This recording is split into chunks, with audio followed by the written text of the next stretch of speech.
do. Can I talk to you about each of the characters? Would that be okay? Sure. Let's start with Jack. You weren't very impressed with his underwear, were you, really? No, Jack is very young. 19, so I think. He's just 19, and I see. I'm able to just forgive and forget a lot of things that Danielle and Jack did because of their age. I thought it was just very juvenile. Yes, and I don't think Jack really meant to be mean. I don't know if I'm in denial or what, but I'm someone who likes to see things positively. And for a long time I saw his smalls being hung at the back of the bathroom, and we just had one bathroom, and we were like 14 people or 13 people in the beginning, and we had shampoos and we had toiletries strewn all over, and there was no place to keep any more, and we had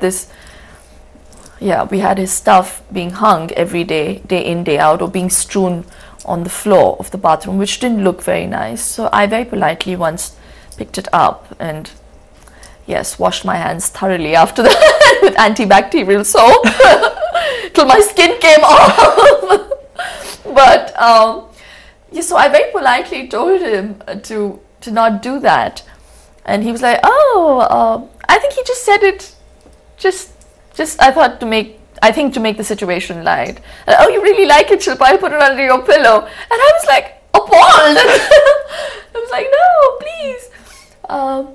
But these are all very, very, very, very small things, and I really didn't make a big deal about it. So just with the kind of conversation, I think he was really lost. Jack was really lost, especially after Jade left. But I also saw him coming into his own after Jade left. So that was the irony. He was really different when Jade was around, and he was different after Jade left. Yeah, we saw him in the diary room trying to make people laugh. Really? Oh, yeah. Oh, my God. Yeah, that was, again, a shock. Yeah, he really shouldn't do that sort of thing, should he? Get something that fits. Danielle, you mentioned her. Yes. I do care a lot about Danielle. And why on earth do you care about what Danielle thinks about anything? Because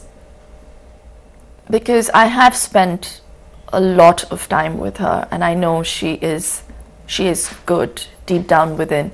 Her only fault is that she tends to follow people, and she likes to be dominated. But I know, as things stand today, she won't do that in the future, because she's realized her self-worth. She realizes that her naivete has got her into a lot of trouble, and I can say that I can say that for her, because I think on the last day we did have a heart-to-heart, and Ian and I tried to... Maybe she was protecting herself ahead of being released from the Big Brother house. I don't know. Why would you say that? Because perhaps she was aware of how her image was coming across on the Big Brother house, in the Big Brother house, and she thought, perhaps I need to mend a few bridges before I get out. You don't think so? No, I don't think so, because if she felt that way, then she'd make serious changes earlier. It just happened way too late. If you think she was trying to make a change, I think she and I did bond. But only after the other two girls had gone. Yes. Because she was closer to Joe. They shared the same bed. Yeah. And I didn't hold it against Danielle one bit. I think there were misunderstandings about that, but I didn't hold it against her one bit. I mean, you all were there to see it. You all were privy to it. I want to talk about her in the context of what went on in a bit more detail later on. But can I continue through the list and then Leo?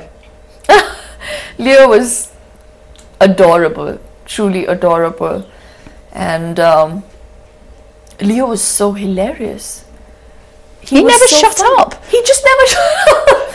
And sometimes it got on our nerves, but when he left, I felt the silence. I hated the silence.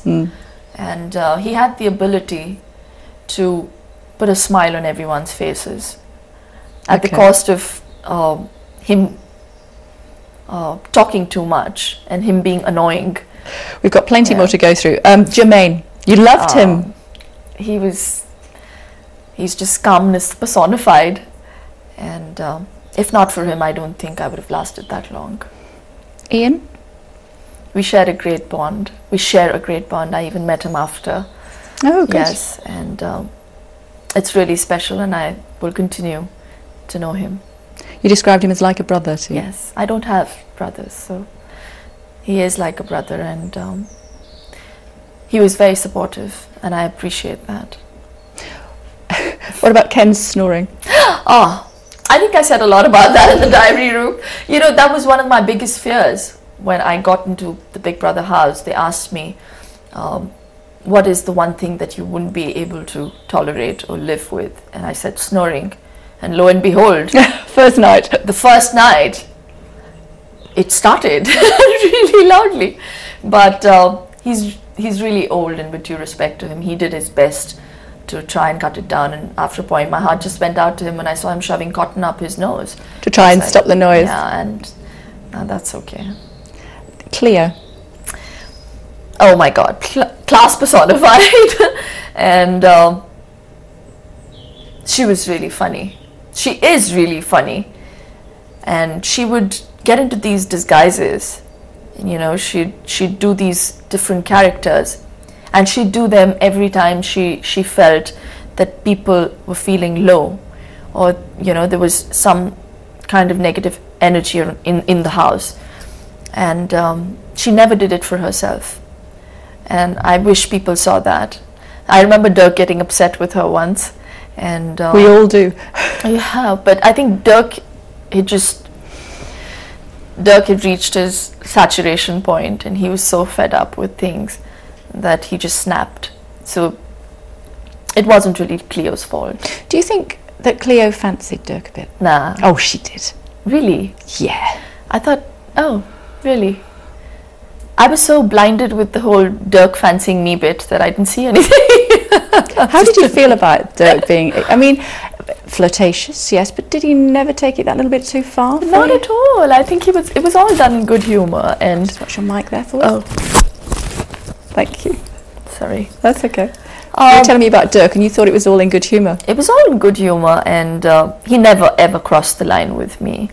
And I think he was just trying to put me in a good mood most of the times when he did all his harmless flirting bit.